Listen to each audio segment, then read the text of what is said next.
کلان شدن در دنیای امروزه برای کودکان به اندازه کافی مشکل است و اگر کودک غیرعادی باشد پس وضعیت او الکی معلوم است.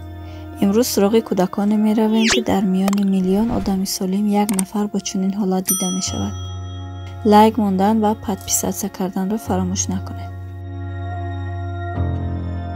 در وقت همخوابگی تست تمام میکنید، زوجه خود را راضی کردن نمیتوانید. بهترین راه حل این کریم فرین است که مدت همخوابگی را از 40 تا 45 دقیقه دراز میکند. 100% اریجینال در صفتش جواب گفتن میتوانیم. مرحمت بردارو کدمی که زکس کردنین بخواه در کامنتر در اومده واتساپ نویسم، ما واتساپ خود را به شما روان میکنیم. او ونگو از کشور چین در قسمت گردنی استون مهره 3 مهره اضافی دارد. او چنین به دنیا آمده است. این تغییرات ساخت در گردن باعث شده است که گردن او دراز و غیرعادی باشد و مورد توجه مردم قرار گیرد. اما این تنها مشکلی او نیست. او اسکلیوز مادرزادی هم دارد که با سبب کجی استون مهره‌اش به درستی راه گشته نمیتواند. بالاخره سال 2014 جراحی گذرانده حالتش و راه گشتنش بهتر شده است. گابی ویلیامز. گابی 9 ساله است اما 5 کیلو وزن دارد. وزن او توجه بسیاری از طبیبان را به خود جلب کرده و پس از آزمایشات فهمیدند که در بدن او ریاکسیاهایی هست که سبب می شود ارگانیسمش دیر انکشاف یابد. هرچند 9 ساله است اما اندام او به کودکان 2 ساله مانندی دارد. طبیبان فکر میکنند در بدن این دختر رازی هست که آنها را به زندگی جاویدانه میرساند، چون که 4 سال زمان لازم است تا بدن کودک به اندازه 1 سال انکشاف یابد. دیوید ویتر. هرچند دیوید دیگر در قید حیات نیست اما او یگانه کودکی در جهان بود که در درون حباب زندگی میکرد. او از سبب سست بودن ایمونیته بدنش که STID نام داشت رنج میبرد. این بیماری ایمونیته او را سست میکرد و حتی بیماری زکام که برای ما به آسانی علاج مییابد میتوانست برای او مرگاور باشد. و همین سبب او در درون حباب زندگی میکرد و هر چیزی که از بیرون به او میرسید باعث استریلیزاسیون میشد. او در سن 12 سالگی با سبب بیماری غدودهای لیمفاوی و بیماری STID از دنیا چشم پوشید. آریا پرمانا. او فربهترین پسر جهان بود که در اندونزیا زندگی میکرد. به اندازه فربه شده بود که لباسهای معمولی را پوشیده نمیتوانست و دامنهای دخترانه میپوشید. وزن زیادی او باعث شده بود که به زور حرکت کند، حتی به مکتب رفتن نمیتوانست. اما در نهایت سال 2016 به دیت نشست. هرچند زیاد عذاب کشید اما بالاخره لاغر شد. وزن او از 192 کیلو به 92 کیلوگرم رسید. هر کسی اراده دیت گرفتن و لاغر شدن را ندارد. بیشک او با اراده ترین کودک در جهان است. شیلا پپین. این دخترک با یک بیماری مادرزادی با نام سایرون امیلیا به دنیا آمد که در نتیجه این بیماری پایهای او به هم چسبیده بود و شکل پای پری دریایی را داشت. این تنها بیماری او نبود. او در ارگانیسمش پیشابدان، بچه‌دان و روده کلان نداشت و طبیبان فکر می‌کردند که از 1-2 سال زیادتر عمر نخواهد دید. اما با خواست خداوند او تا 12 سالگی زندگی کرده سپس وفات کرد. در طول زندگیش به خاطر شکل ظاهریش مورد توجه مردم قرار گرفته با نام دختری مرمری معروف شده بود. سوپاترا ساسوفان. سوپاترا با لقب بچه گرگ مشهور بوده در روی خط رکورد گینس با نام سرمترین دختر جهان جای گرفته است. بعضی کودکان شاید از این گونه ظاهر داشتن شرم کنند و خودشون را از جامعه دور کنند، اما سوپاترا اصلا ناراحت نیست چون که مشهورترین دختر در مکتبشان می باشد. او به بیماری گرفتار است که باعث می شود در روی، دست و پا و تمام بدنش موهای نالازم زیاد رشد کنند. او در محیط اطرافش در بانکوک خوب پذیرفته شده است و مردم با او مثل یک شخص عادی مناسبت می کنند. ربابه محمدی. ربابه دختری افغانستانی است که از دست و پا معیوب است و حرکت کردن نمی تواند.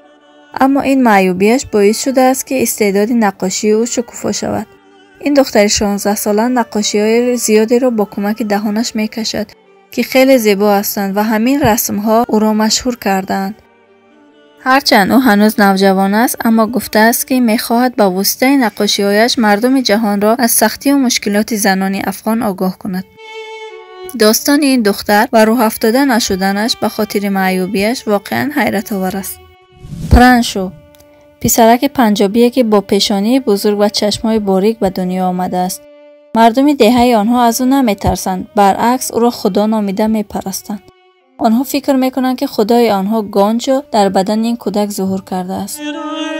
این پسرک مستقلانه راه کشیدن نمیتواند و مردم خودشان به نزدش آمده او را عبادت میکنند. او حتی به مکتب می رود و به خاطر خدا بودنش کسی او را مسخره نمی کند. انگوس پالمس. بعضا کودکان رفتارهایی می کنند که از سالشان زیادتر است. اما رشد انگوس در سن 3 سالگی منع شد.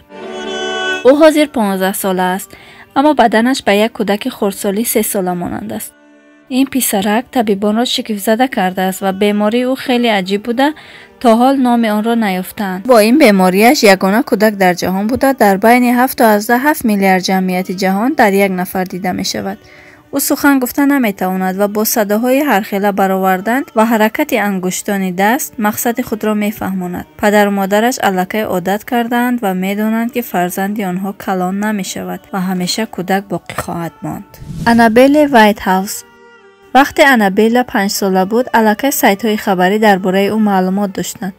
او یک بیماری پوستی به نام HTUCs دارد. در یک روز 14 مرتبه بدنش پوست میپرتوید. انسان‌های معمولی در 25 تا 45 روز یک مرتبه پوست میپرتویند. اما شرایط آنابل فرق میکرد. او را بیشتری وقت با بین میپیچانند و کرمی مخصوص دارد که در یک روز 4 مرتبه آن را به بدنش میمالند. با وجود این بیماری آنابل زندگی عادی و خرسندانه دارد. او اسب سواری و رقص بالت را میآموزد و تسلیم بیماری نمیشود. کایلی هالکو. اگر در طول 1 سال آژانگ‌های روی شما با اندازه 4 سال زیاد شوند، شما خود را چگونه حس میکنید؟ کایلی هم همین مشکلی را دارد. او با بیماری پیری زودرس گرفتار شده است که باعث می شود سن بدنش با سرعت زیاد گردد و حتی باعث مرگش شود. هرچند که او 8 برابر سن واقعیش به نظر می رسد اما ناامید نشده است و زندگیش را با خوشحالی پیش می برد. او در اینستاگرام دوستانی زیاد دارد و به کودکانی که مانند خودش هستند برای زندگی خوشبختانه امید می بخشد. جولیانا ویتمور. جولیانا دختری است که بیروی به دنیا آمده است.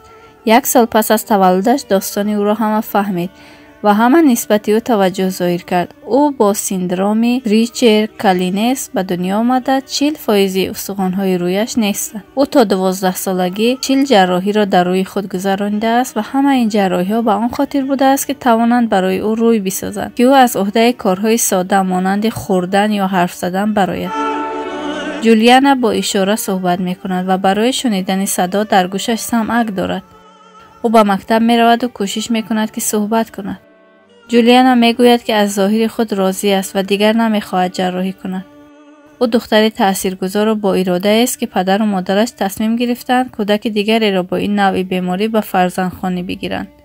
حاضر او خواهر به نام آنیکا دارد که از یتیمخانه اوکراین آورده شده است و ظاهرش مثل جولیانا می باشد. رمز سانگوینو. پسرک است که در 4 سالگی معادله های مشکل را حل می کرد و می توانست با چند زبان صحبت کند. او در 3 سالگی زبان روسی صحبت می کرد و در 2 سالگی ژاپنی را یاد گرفت. در 5 سالگی مسئله های الگبر را حل می کرد. تصور اینکه کودک تا این حد باهوش باشد کمی مشکل است، اما رمزیس این را ثابت کرد. طرف دیگری مسئله این است که این کودک باهوش به بیماری اوتیسم گرفتار است. به گفته مادرش او می تواند ذهن آدم‌ها را بخواند. در یک ویدیو او ذهن مادرش را می خواند و تمام رقم‌هایی را که مادرش در دستش پنهان کرده است نامبر می کند. شاید ما غیبدان بودنش را باور نکنیم، اما هوش زیادی او را نمی توانیم نادیده گیریم. چندین آزمایشگران در دانشگاه جان هارکینگز او را تست می کنند تا سبب باهوش بودنش را فهمند. ایور اودته. معمولا کودکان در سن خردسالیشان بیشتری وقتشان را با خواب می‌گذرانند، اما ایور دختری است که طول 24 ساعت فقط 1.5 ساعت می‌خوابد و بدنش از این بیشتر به خواب احتیاج ندارد. با همان 90 دقیقه خواب سرخواب می‌کند. او با سیندروم انگلمان به دنیا آمده است که این بیماری راه علاج ندارد. اگر یک سیمتوم این بیماری بیخوابی باشد، سیمتوم دیگرش این است که همیشه خوشحال و پر از انرژی است. سیمتوم بعدش هم این است که او نمیتواند حرف زند. پدر و مادرش دائما در حال تحقیق و گفتگو هستند که چگونه دخترشان را معالجه کنند. اگر میخواهید که ویدیوهای بهتر و جالبتر را ببینید، پس با ما باشید.